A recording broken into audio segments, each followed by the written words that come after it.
southern capital looks absolutely superb as thousands of people roll into Flemington by all various means of transportation, many of them coming up the Maribyrnong River alongside the course, and they'll be enjoying the great day of racing in just a few moments' time.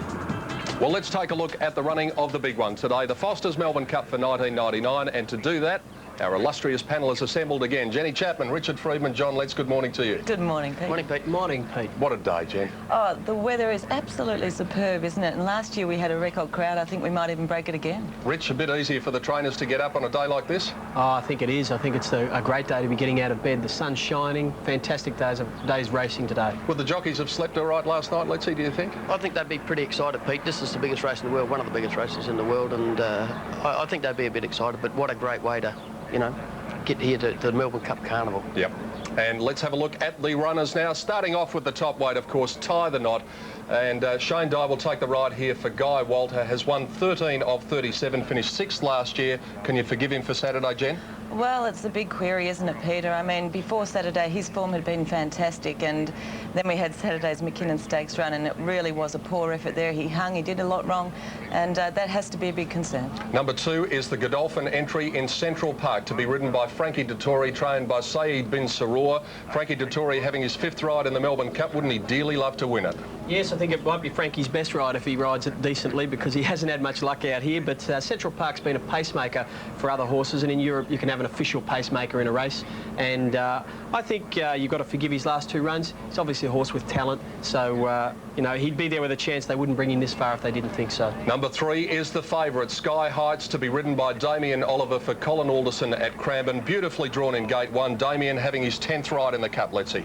Yes, and he's won it before, Pete, and Sky Heights looks the one. He's drawn barrier 1. Damien Oliver, as you say, Colin Alderson, good trainer of stayers, and he's entitled to be favourite. One of the overseas raiders is 4 Maridpore. Michael Moroney is the trainer. Stephen Arnold is having his 1st ride in the Cup.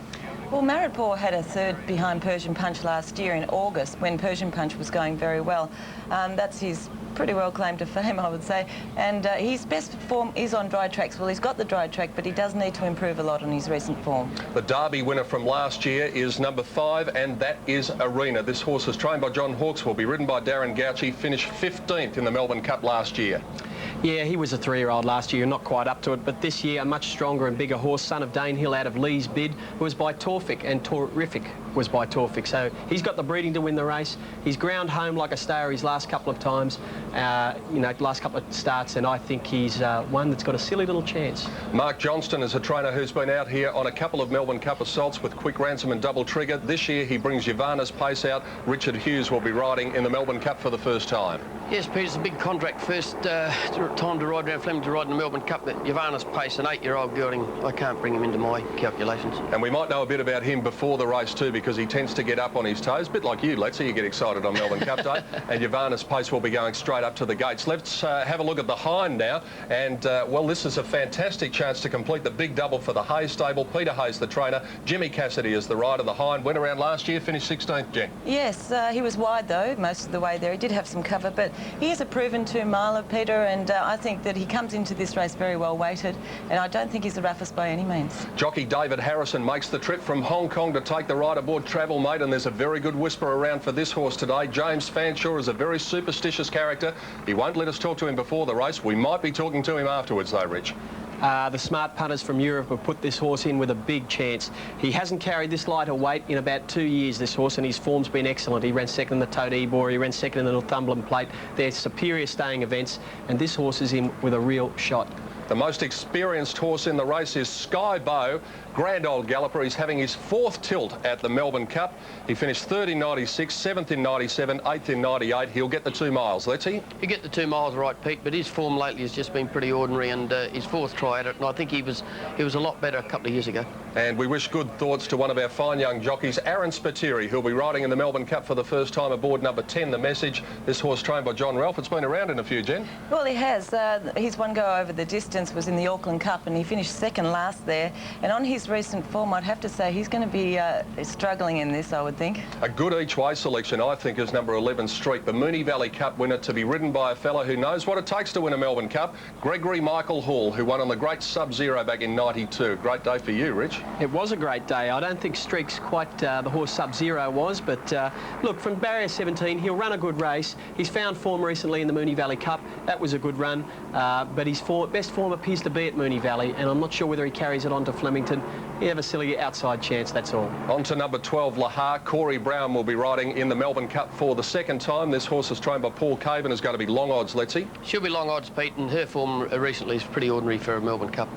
Number 13 is Second Coming. This horse actually did go around in the Melbourne Cup last year as well, so a few of these horses had experience 12 months ago. It did finish 23rd. Greg Childs reunited and carries number 13, as it did when Greg rode it to victory in the Derby 2 years ago. Yes, it was a good win in the Derby, and then he went off the boil for quite some time, Peter. He has found a little bit of form lately, but I just don't know that his form is strong enough for this today. The Iceman Grant Cooksley is in the saddle with number 14, Able Master. He'll be having his 6th Melbourne Cup ride. Bruce Wallace is the trainer. Yeah, one of the 6 progeny of Zabeel in the race, and Able Master has been in a bit of form, Pete, but the form has been in the Metropolitan Handicap in Sydney, and the form out of that race has not stood up. I don't think he can win today, but hey, if you've got him in the sweep, you'll run the trip out. Well, we all laughed at Johnny Letts in the preview program on Sunday when he tipped number 15 Bohemian, and we're still having a bit of a chuckle 2 days later.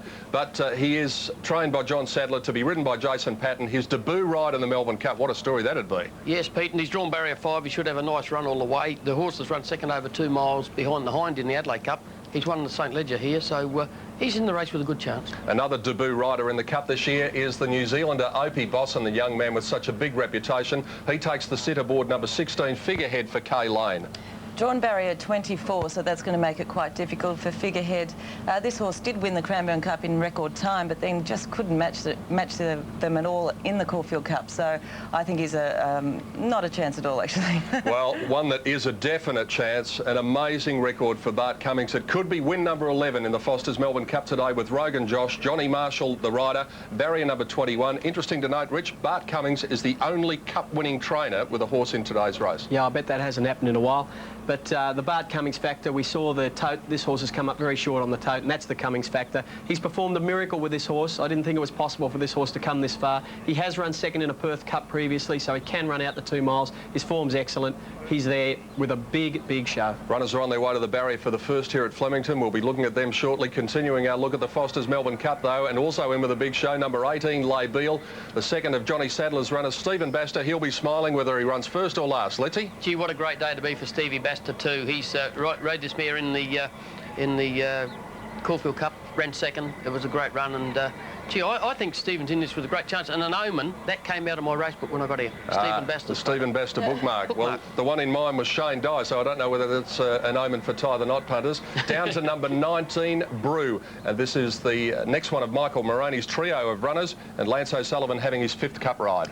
He's an interesting runner, Brew. He's been very conspicuous in running on late in his last 2 runs, and he's an improver, that's for sure. He's on the way up, and maybe not the roughest in the race. Lady Elsie also ran on late in the Geelong Cup. She was flying home from the tail of the field. Lenny Beasley is the rider for Cliffy Brown. I don't think the connections would appreciate you calling a lady also ran, but I think she is a bit of an also ran today.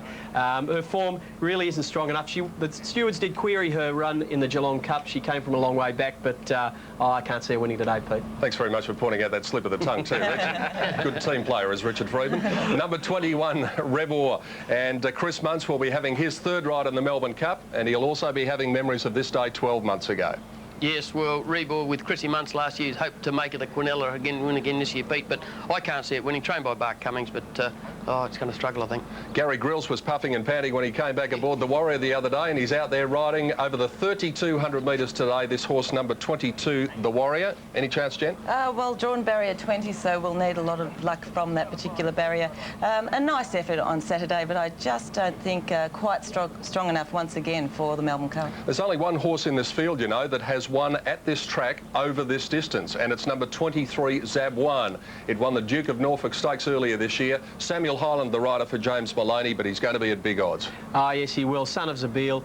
They run out the 3,200 metres strongly, but the form's just not there for Zeb1. And a daughter of Zabeel is the bottom one, trained by Bart Cummings, number 24, Zaza Bell, and the rider is Eddie Wilkinson, who'll be having his second ride. He finished 23rd last year, and I think he might be back there again today. I think he might be back. He ran fourth in the Moonee Valley Cup, Pete, but I don't think that form's good enough to win this. So there you go. The runners are at the gates for the first event here at Flemington on Melbourne Cup Day, and it is the Toyota Victoria Hurdle. We'll be taking a look at them shortly, but I think we should get the selections from the experts. Jennifer, ladies first. Well, I'm going to go with Travel Mate, Peter. I think he'll get a very nice run from barrier 7, and I think he's got a terrific chance from the men, number 18, Labille, number 3, Sky Heights, and I've put in Streak for my best outsider, and maybe Ivana's Pace. Richard Friedman? I've gone for number 3, Sky Heights. Got all the form, coming out of the Caulfield Cup, which I think's the right form. I'm putting in Labille to run second, number 18, and Rogan Josh, I never thought I'd be tipping him, but he's going to run third. Best outsider, not really an outsider, is Travel Mate, the European horse, number 8. Dual Melbourne Cup winning jockey John Letts. Yes, Pete, I went for the 15-horse Bohemiath. I just like his form into the race a bit. Rogan Josh, you have to be with him, JB Cummings, and he won well Saturday. Big weight drop. Sky Heights for third, and the Hind is the best outsider. I've gone for the same box trifecta as Richard Friedman. I think Sky Heights has had the perfect preparation. He's got the perfect barrier and an almost perfect jockey in Damien Oliver. Rogan Josh and Labille, I think, might fill the placings, and Streak at around the 15 or 20 to 1 mark is my best outsider for the Foster's Melbourne Cup of 1999. So there you have the selections from our panel here in the studio. They're lining in quickly for the running of the first. We might be able to take a quick tote update just before they jump. This is the Toyota Hurdle, and you can see that the favourite is Vermonte, number 6, at $3. Second pick, $5.30 for Prince Keystone. Leading Bounty and Jarl also in the betting. Over the page we go, and most of the other runners are at pretty good odds. So there you have it. Hopefully we've found you the Cup winner, and now let's see if we can bring home the winner of the first. Tim Gossage with a quick update in the betting ring. Yeah, the favourite is Vermonte, but it has drifted, and Prince of Keystone also best back to beat it, Peter. They're all in. Dan Malicki and Gary Willis. Racing first race on Cup Day 1999, the Hurdle. One of the best to jump away, Leading Bounty with the Vermont, the favourite. They're going up towards the first jump together. Sheridan is handy, and also Ship of Dreams. King's Gem down nearer the inside, then came Pirate Anchor. They were followed by Cosrose. Kimmeray's the grey and the red cap, very wide out around Jarl and Bright Spot. Negotiating the second obstacle, and Prince Keystone right in the middle of the pack, or about 4 or 5 away from the rail, is working his way across to the fence now as he leads from Leading Bounty. Ship of Dreams, Sheridan and the Baldy Face, and out there wider was Vermont as they came down to the next jump, and Prince Keystone, he jumped at it awkwardly, but he's out by 3 or 4 lengths now. Ship of Dreams 5th on the inside, and wider was Jarl in the white cap 6th, 2 lengths away Red again, and then came Bright Spot as they negotiate the next obstacle. Pirate Anchor on the rails, then Kimmeray, the stablemate Cosrose, back on the fence is King's Gem, and then came Mountain High and Sober back last of all. Coming down to the 5th jump, and it's Prince Keystone. He's out by 4 lengths. They have 1 lap to go. Second is the favourite Vermont, and 2 lengths away running third, Leading Bounty. 1.5 to Jarl, 2 lengths to Ship of Dreams. Next is Sheridan. Then Bright Spot in the pink and white colours on the rails. Next is Red again with a blue cap. A length away Pirate Anchor, 2 lengths away Kimmeray. Then Cosrose on the rails, 1.5 to Mountain High. Then second last is King's Gem and Sober at the rear, and it must be about 15 lengths off the leader, Prince Keystone, who leads by 5. Working along the back of the course, and Prince Keystone a clear leader. Vermont second, but staying in touch. 4 lengths away Leading Bounty, 1/2 to Jarl 4th, 2 lengths to Ship of Dreams. Another 2 to Sheridan on the outside of Bright Spot. 2 lengths away Red again. On the rails Pirate Anchor. Then came Kimmeray from Mountain High, Cosrose, and 3 lengths away then to King's Gem, and Sober's lost the rider there. Back at the tail of the field, the rank outsider has dislodged the jockey and is out of business. Heading to the 1400 metres, and it's Prince Keystone leading, and he's out by 4 lengths. The favourite Vermont is second, 2 lengths away third, Leading Bounty.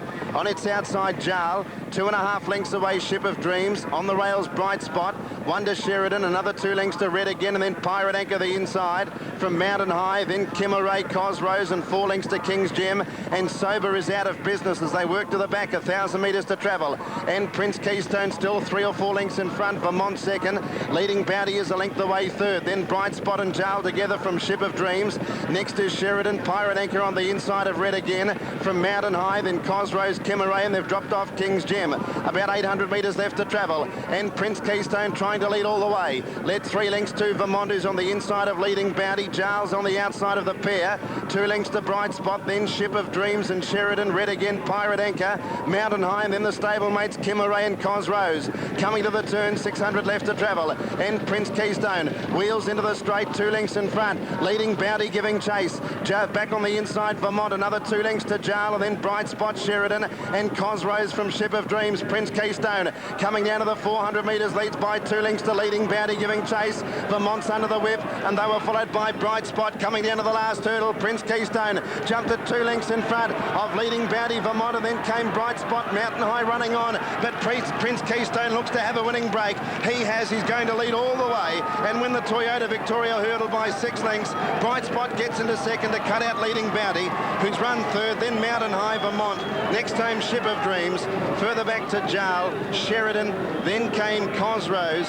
Next home was Pirate Anchor from Kimmeray, Red again, and King's Gem and Sober got rid of the rider with about 2,000 metres to travel. Well, Danny, what a brilliant display of front running of Prince Keystone, ridden by Craig Durden. He ran nearly every fence down. It was interesting, even in the straight the last time. He ran out at every fence as he came to it, but he's still just too good for them. Nothing got within about 3 or 4 lengths with him over the last 2,400 metres, Gary, and he's run a track record. Yes, that track is, you know, just brilliant. And here they are here. You can see him arrowed here. There's about 3 horses off the fence here. As he comes to the fence, you can see he'll run out quite severely here. Look at this. And he did that on every fence, and he's still too good for them. So it was a great win. And in fact, he probably pulled away again over the last 100, because leading Bounty might have got within 2.5 lengths, and he's won by, well, at least 5. Yes, it's a great win. And old leading Bounty, gee, he always puts in, you know you're going to get a good run for your money when you back him. 5, 1, 4 are official, 5, 1 and 4. 4th in was number 12, Mountain High, doing its best work late. It got home very strongly. And 5th in, number 6, Vermont, who was stuck 4 or 5 lengths behind Prince Keystone all the way, but he looked flat out coming around the bend. Yes, now you watch him just run us out here. Well, it's a long day, Melbourne Cup Day. They're colours that will be associated with the Hayes dynasty forever. The colours that the Hind is going to wear in today's Melbourne Cup. The winner trained by Peter Hayes, and Peter is with Mark Aston. Yes, thank you very much, Dan. He's going to be all right once he learns to jump. He's jumping all right, but he's just... I mean, he must have travelled 8 wide, 10 wide the whole race. Extraordinary track record too, Peter. Yeah, great performance. He's always, you know, he ran a track record at Caulfield on his last dry track. So he's a very exciting jumper, but I just don't know why he started to do that now. He's just running his jumps down a bit, and which makes it a bit harder for him. But he was brilliant. I mean, he just strolled away and won easily. Because he's been doing that now for a couple of races, hasn't he? He did in his last start and this start. So I'm not sure why he's doing that. I better talk to Jim, I think, see if he can help us there. What are you going to do with him? He'll go out for a spell now and come back in the winter. Is he possibly one of the best hurdlers you've had? Oh, certainly. Tembo was a wonderful jumper who broke down early in his career, and he won this race and broke the track record also. So this horse has broken his record, so you'd have to say he's right up there, yeah. Great start for you today, and congratulations and good luck in the Melbourne Cup. Thank you. Thanks, Peter. Back to you, Pete. Thank you, Mark Aston. Yes, it was a big day for the Hayes stable on Saturday, and a great start for Foster's Melbourne Cup Day, with Prince Keystone defeating Bright Spot and leading Bounty in track record time after the Toyota Victoria hurdle. And I thought it was interesting that Sober didn't last long on Melbourne Cup Day. As the runners come back to scale now, we'll take a break after the first at Flemington, and as we do, here's more from Milton.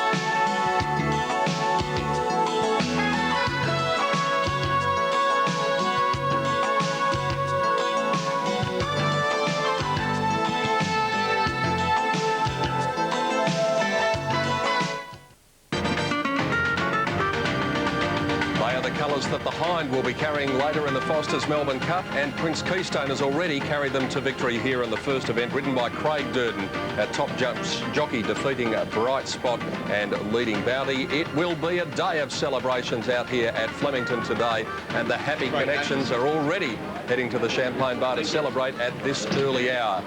And for the first of 10 times today, We go through the familiar ritual from Chairman of Stewards, Mr. Des Gleeson.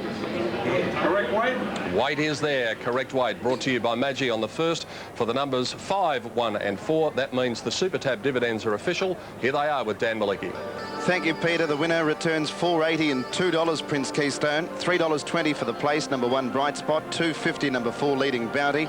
Quinella, $35.10. And the trifecta, $328.40. So Prince Keystone well in the market. And as I said before, same trainer, same colours that the Hind will carry in the Melbourne Cup. So that was the start of the day. Tim Gossage, a well-back runner, being successful. Yeah, kept very safe by bookmakers for the whole time. Dan was Prince Keystone. Vermonte was a drifting favourite and finished unplaced, but most bookmakers, even on the day in race 1. The best back runner already for the Melbourne Cup, believe it or not, number 1, Tie the Knot, has shortened a couple of points already. So some punters believe that Saturday was an aberration. Well, let's hope they're right for the connections of Tie the Knot, because he's too good a horse to put in a bad one like that. Here are the tote figures on the second. I'll Get By at $3.50 and $1.50. Folsham Street, $6.60 and $2.40. We've got 5 first starters here of the 8 runners. Jesterella Boy, $4.40. Mavertrice, $8.80. Toy Story is the outsider at $20. Versace Kid, $9. Veteran, $5.70. And Hilda, number 10, is at $15. So the favourite is I'll Get By, number 1, which comes out of the Gay Waterhouse stables for race 2. And there is the lady right on cue. Gay Waterhouse just trying to hide a little bit from the cameras, but just making sure that the last minute preparations are complete with this 2-year-old colt, I'll Get By. Selections from the panel, we're going to take a look at those, and as we do, we'll get the thoughts of Jenny Chapman. You've gone for Folsham Street, Jenny. Yes, Folsham Street has had the 2 trials and won last start with a very good time. I thought he'd go very closely from number 6, Versace Kid, and number 1, I'll Get By. And I'll Get By is number 1, and that is the selection from Richard Friedman, Johnny Letts, myself, and Dan Malicki, and Folsham Street from Gary Willis. There are the panel selections for race 2 on the card. The crowd already rolling in here for the big day. Foster's Melbourne Cup Day. We'll take a break and be back at fabulous Flemington in just a moment.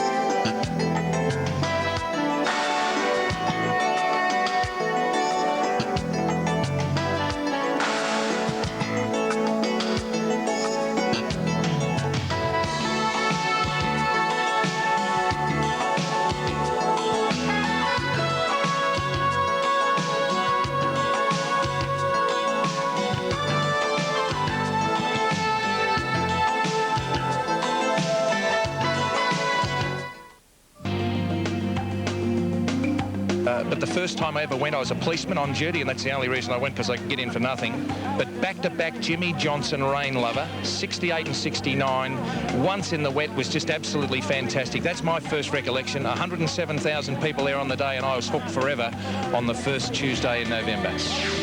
The most significant recollection of the Cup was in 1950 when Comic Court won for my father. I was the horse's groom at that time, and that was my first real feeling of, the emotion of the Cup at that time, and I thought I better do something about it myself. I can remember in my school days I was at the local swimming pool, and we'd had a sports afternoon, and I was watching the race on the TV, and I watched a horse called Golden Black win. And from then on, it was always entrenched in my mind how wonderful it would be to actually win the race one day, and I suppose I've been lucky enough that I have been able to win it. Yes, win the race he did 12 months ago aboard Jezebel. And what about that understatement from Bart Cummings? He certainly has done something about it. Well, there are some weird and wonderful outfits already here at Flemington. Richard Friedman has been looking out of the studio window here and eyeing off a bloke in a dog suit, so that may be a bad omen for him later on this afternoon. The bloke in the dog suit, I mean. It's time to go to the presentation after the running of the first, and let's join the chairman of the Toyota Dealer Council, Rob Christie.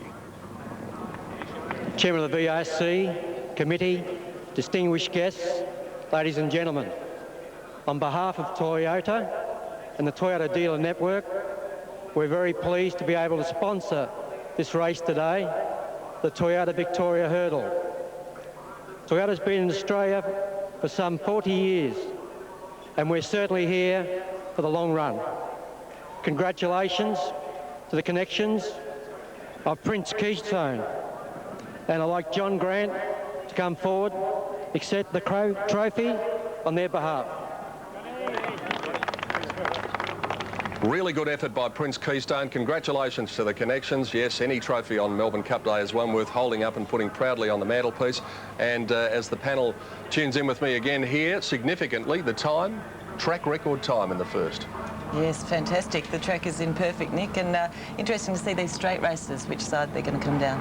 What about that bloke in the dog suit, Rich? You were looking quite longingly at him. You do have to wonder, though, don't you, Pete? I mean, they come out here dressed like that every year. It's going to be sweltering inside that dog suit. In fact, the thought of being what's inside that dog suit, I don't want to think about. Yeah, we're going to see all sorts of things throughout the day. And if you have any thoughts on some of the outfits or our telecast or Melbourne Cup Day, why don't you give us an email? We've got about 4.5 hours to go before the big one, the Foster's Melbourne Cup. But wherever you may be watching around Australia or around the world, you can email us at this address, thecup@network10.com.au, and we'll have our team in the production office here at Flemington taking a look at some of those emails throughout the day and taking a look at some very weird sights, no doubt.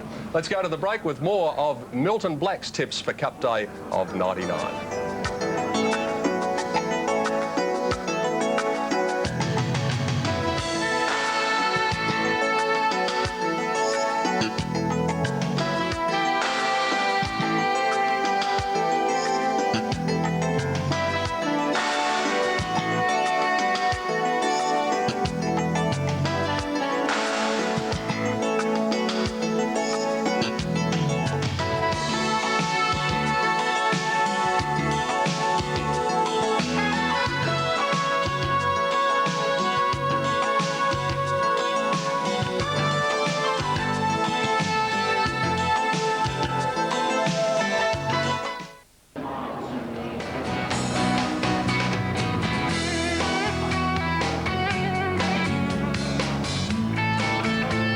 On the train, it's a great way to come to Flemington because it stops literally outside the gate and the people walk 10 steps and they are inside this famous racecourse. Flemington on this famous day. Foster's Melbourne Cup Day for 1999, and they are coming from all parts of Melbourne, all parts of Australia and increasingly around the world to watch our great race, which will be seen in some 170 countries and territories this year.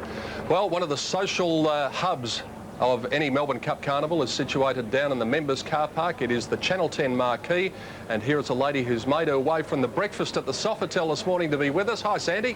Hi, Peter. It's a tough job, but someone's got to do it, haven't they? You look as though you're enjoying every minute of it. I am, and joining me so far, one of the first guests to swing by so far is the Young Australian of the Year, Brian Gaensler.